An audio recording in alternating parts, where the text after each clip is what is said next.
What's up, everyone, and welcome back to the warm-up. I am Allie Love, Nick McCarville. We are here. It's a holiday weekend. Happy Labor Day, folks.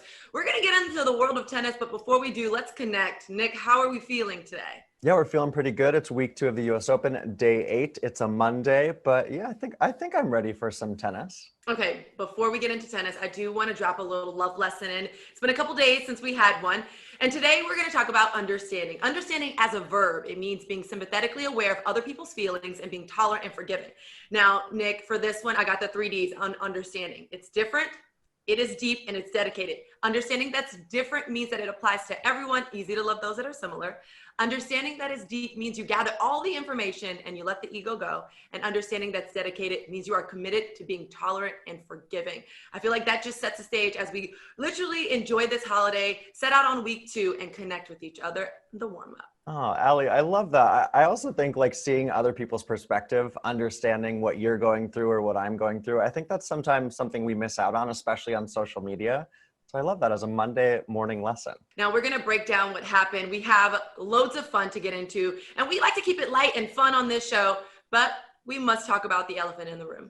Yeah, definitely. Let's talk about that tennis elephant in the room with Novak Djokovic being defaulted yesterday after hitting a line umpire on court with the ball after a frustrating moment. There was an on-court discussion with Djokovic, the chair umpire, supervisor, and tournament referee Sorum Framel. But in the end, Djokovic was disqualified as the Grand Slam rulebook states that he hit the ball with, and I'm quoting here, negligent disregard of consequences, end quote, on court. And that translates, Allie, into a default. And overall, this is a tough situation for everyone. Novak is out of the US Open, and he has been forced to forfeit his prize money. I agree, Nick. Tough situation. Novak left the site immediately, and he did not go to press after the incident, Nick. Yeah, no, he didn't. And actually, let's go ahead and take a look at a statement from the USTA to clarify what this ruling meant. And I'm quoting here, intentionally hitting a ball dangerously or recklessly within the court or hitting a ball with negligent disregard of the consequences, end quote. So look, it's a tough call, and no one is saying that Novak intended to hit the linesperson, who is said to be recovering okay, which is good news. But it's more about those words, dangerous, Allie, and reckless. That is what the officials adhered to in this moment. Now, Nick, it is a really unfortunate situation, and I know we keep saying that because it is. It's unfortunate for everyone, the officials, Novak, literally everyone. And he said as much on Instagram last night, stating, "This whole situation has left me really sad and empty. I checked on the linesperson and the tournament told me that thank God she's feeling okay. I'm extremely sorry to have caused her such stress. So unintended, so wrong. I'm not disclosing her name to respect her privacy. As for the disqualification, I need to go back within and work on my disappointment and turn this all into a lesson for my growth and evolution as a player and human being. I apologize to the US Open tournament and everyone associated for my behavior. I am grateful for my team and family for being my rock support and my fans for always being there with me. Thank you, and I am so sorry." Yeah, that was put up on his social media channels. And Allie, I think the officials did an excellent job here. This is, again, tough situation. But Sorum Framel said on ESPN that the same ruling would have been made on court 15 with an unknown lower-ranked player. And obviously, we all hope that Novak Djokovic can learn from this and reflect on it. I concur. And Nick, I'm optimistic that we will and have all learned from this, especially, Nick, as we lean into being more understanding. The upside here is that we still have some good tennis and good players ahead of us. This will be the first time since 2004 Roland Garros that any Grand Slam will be without the big three at this stage of a major. So that includes Novak Djokovic, Roger Federer, and Rafael Nadal, meaning that the Wall of Champions at the US Open will have its first time men's champion in 6 years. Absolutely, Allie. Let's actually go ahead and talk about some of those players who still have a fighting chance to be on that wall of champions, as you mentioned, starting with Pablo Carreño Busta, who is the 2017 semifinalist. He's into the quarterfinals after that default from Novak Djokovic, as is Sasha Zverev, who many feel is now the favorite in the men's event.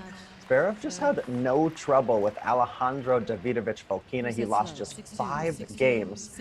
And it's Borna Coric who Zverev is going to meet next, the Croatian, following up that crazy come-from-behind win over Stefanos Tsitsipas.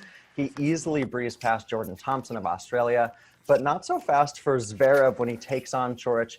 He and Borna met here in 2017, and Coric came out on top in that one. So excited for that in the quarterfinals. It was a busy day 7, Ali, but in the evening session, it was Shapo, Denis Shapovalov, still just 20 years young, who put in a really mature performance against the always tough David Goffin.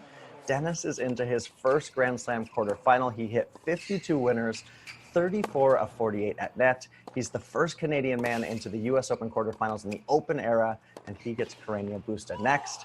Now, earlier in the day, Yulia Putintseva beat number 8 seed Petra Martic. That's her first US Open quarterfinal. And in the nightcap, this was a late one. 2018 US Open champ Naomi Osaka didn't walk on court until after 11 p.m. She wasted no time in a confident 6-3, 6-4 win over Annette Kontaveit.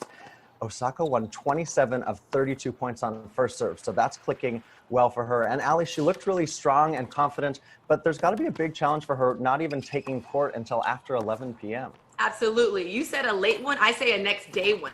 While she did take the court at 11 p.m., she didn't finish till after midnight. I mean, if we would think back to the U.S. Open in its, pre-COVID normal, fans would be during this holiday weekend out late. It would be rowdy. It would be loud. She has energy to feed off of, but she stepped onto that court all business and she got finished the next day. The next day. I love that. It was 2 days at the office, but she made it work. Well done to Naomi Osaka. It's also been all business for a couple of American breakout stories. First, Jen Brady, come on, a devastating 6-1, 6-4 win over 3-time slam champ Angelique Kerber. Brady is the first former collegiate player to reach the women's quarterfinals since 1994. Not only is she the only player in the quarterfinals who hasn't dropped a set in the men's or women's event, she's also just lost 19 games in 4 matches, which is pretty scary good in technical terms. Now she's joined in the Elite 8 by Shelby Rogers, who makes her first US Open quarterfinal, the second Grand Slam quarterfinal for career, Roland Garros 2016. She had a gutsy win over Petra Kvitova. She saved 4 match points in this match, and she came through. You could tell that she was really, really happy to get through this one. Nick, you're talking, and I'm just moving my hands because I have to say, watching Shelby Rogers yesterday, it was a moment of I'm not crying, you're crying. Coming back 4 match points, what an amazing match to watch. And then also at the end, she put her head in her towel because I can only imagine the raw emotions after being so physical. And she started crying, and I looked over and I was just a little teary-eyed myself. It was incredible. I love it. And those are the emotions that come out from the players to us, even when you're watching at home. Let's keep the great tennis going. Nick, it's time for some alleys, rallies. First up, we have Alejandro Davidovich Fokina and Sasha Zverev. Now, Davidovich Fokina is serving here, but I want you to know that I am a sucker for rallies that really pushes players' physicality. As you see, Davidovich Fokina is placing the ball, and Zverev is offering us a full court experience. It's only at the end with that little light touch across the net that he hits the winner. Zverev goes on to win the match in straight sets. Amazing. That was full court press and zone defense all in one. The next up, we have Jennifer Brady and Angelique Kerber. And keep your eyes out, everyone, as this play gets going. Someone cue up the song, Snoop Dogg's Drop It Like It's Hot track. We see Kerber's lateral movement. Again, this physicality is always present in these long rallies, and it's here. That, of course, get ready. She's coming in, and that's when Brady drops it like it's hot, right over the net, onto the line. Brady won that point and the match in straight sets. Nick, are you dancing over there? I mean, I am, and Jen Brady is just doing anything with a racket that you can imagine. That match, that ball was sick. She's playing mind-blowing tennis. I'm literally lost for words. Now, Denis Shapovalov, you see him here. I've been so impressed with him. Look at his movement, Ali, around the court. So physical, and you always think he's out of a point. Nope, watch this. Just flicks that ball down the line for a winner. He's looking really impressive. I agree. And he's like, nope, flicks that ball, boom, winner. Hello. Boom. Boop. Look at that. Boom. That's the boom moment. Talking about great tennis, let's talk about how our great fans are enjoying the US Open at home. Now, Nick, this one I think was specifically for you. This guy, David C. White, you talked about how one of our other fans had only 3 screens watching the US Open. Homeboy has 4 screens and 7 courts available. Yeah, he's absolutely doing this right. Actually, can I come over? Like, can I watch tennis with you? Because I don't have that many screens here at the US Open. Next up, we are calling her the merch lady. She said she couldn't be all decked out in the stands, but at home, she's going to look fly in the newest US Open gear. I have to say, I will be taking myself after this show over to usopen.org and purchasing some of the new merch. I am missing out, and I don't think there's any reason why we need to miss out. Same. And I want that tote, by the way. And what a great way to enjoy, again, Labor Day weekend. It's a holiday other than the classic double honeydews. This is an opportunity for us to cheers on this holiday. I hope you're all spending this holiday safely with friends and family, whether in real time or on Zoom. All right, Nick, I know it's not Saturday, but because it's a holiday weekend, I feel like you can have pancakes every day during a holiday weekend. And we have Batter Up. We have 3 players. Now remember, fans out there, we're going to guess. I think the game's 1-1, Nick. So this is the moment. Yeah, totally. This is maybe a tiebreaker for us. And here we go. Okay, we're guessing what player this is. And that is a visor. I don't think they would have done Jen Brady because she didn't really have a breakout win yet. Dang. Who is that? It looks like it could be Katie McNally. It could be. Okay, you say Katie McNally. No. I'm going to guess Elisa Mertens. That's kind of random. I don't know. Sophia Kenin. I'm sure some fans out there got it. They're probably screaming at us through the screen like, duh, folks. Sorry, Sonia. Right. Our bad. Here we go. She's looking delicious on the tennis court, too. She's playing some really good tennis. She is. I agree with you there. Okay, Allie, we failed on that last one. It's Venus Williams. Oh, nice. You definitely got that one. Kaboom. Wait, we gotta flip it. What if it's not? Okay, wait. Is that the best pancake we've seen so far? That one to the T looked exactly like the player. It looks like exactly like Venus, yes. If I was riding the subway and that pancake walked up next to me, I'd be like, hey, V, what's up? How's it going? And the fact that you live in New York, you wouldn't even think twice about that being odd. No, like hey, walking pancake. Life. Put a mask on, please. All right, here we go. Pat. Yeah. Oh, is that Chapeau? No, I'm gonna... mustache? Is it Nick with his new mustache? No? Is that Berrettini? Wow, these are hard. Ooh, that is a good guess. Berrettini is a good guess. No. Who is that? Let's see. It is John Isner. That's a good one too. Yeah. Okay. So, Allie, you got it. You and your girl V, Wonder Woman. I think I don't know. I'm on the fence about this one. I'm going to share the wins because this is the warm up and we do these things together only because we couldn't guess a couple of those. But, again, hungry. I'm hungry. Let's talk more tennis. We saw some of the pancakes. Let's get back into more tennis. Nick, it's time for one of your favorite segments, or at least for me, it's my favorite segment for you, Nick's Picks.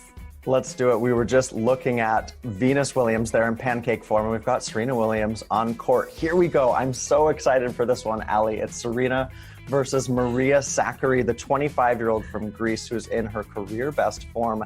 I mentioned yesterday that she beat Serena a couple weeks ago at the event here before the US Open. But you guys, this is Grand Slam Serena. So I expect this to be a hard-fought one from both ends. Moving on to another American, Francis Tiafoe. He's been such a light this US Open. He's playing his best tennis. He's unbridled. He's aggressive. He's having fun out on court. He's got a tough ask in Daniil Medvedev, last year's runner-up. Though it's Daniil who leads this head-to-head, Allie, 2-0. Both of those matches have been really close. And I have to say, Francis has a fighting chance here. Now, those are my two big matches for the day. I want to also highlight two top form players this US Open have been Victoria Azarenka and Karolina Mukova. It's their first meeting. I expect a big battle in this one. I love the contrast of styles. I also, of course, have to mention Matteo Berrettini, last year's semifinalist. He's got Andrei Rublev. It's a rematch of the fourth round from last year. Berrettini won that, and he's 3-1 against Rublev in their career head-to-head meetings. I'm coming in with my hipster picnic. I'm going with Felix Auger-Aliassime and Dominique Thiem. This is the first time in their career that they're meeting. The 20-year-old Canadian will rely on his powerful serve and accuracy, and the Austrian spin-heavy ground strokes is where he makes it difficult for his opponents. But the reality is that Thiem told us yesterday, he's gonna bank on Auger-Aliassime's inexperience. However, as we've seen, Auger-Aliassime, he's not afraid of big names and definitely not afraid of big games. So I think it's going to be a really great game to watch. I say, bring it on. I love that, Ali. That is definitely a hipster pick. And Ojay Aliassim, I think he might take some confidence from Denis Shapovalov and try to join his good friend in a first ever major quarterfinal. That'd be awesome. All right, that's enough from Nick and I. You've heard a lot of us during the warm-up. We want to hear from you. Take to Twitter and Instagram and let us know, how are you enjoying this Labor Day weekend? Maybe it's a backyard barbecue, socially distanced, of course. Maybe it's a Zoom call with your family. Whatever it is, use hashtag US Open at US Open on Twitter and Instagram and share with us how you're enjoying this Labor Day. Oh, I love that. I'd like to be sitting by the pool and then watching some US Open too. All right, well, you got to go watch some US Open now. Again, it's time for us to go. Thanks for joining us once again for the warm-up. Ali Love, Nick McCarville. We will see you all tomorrow. Be safe, folks.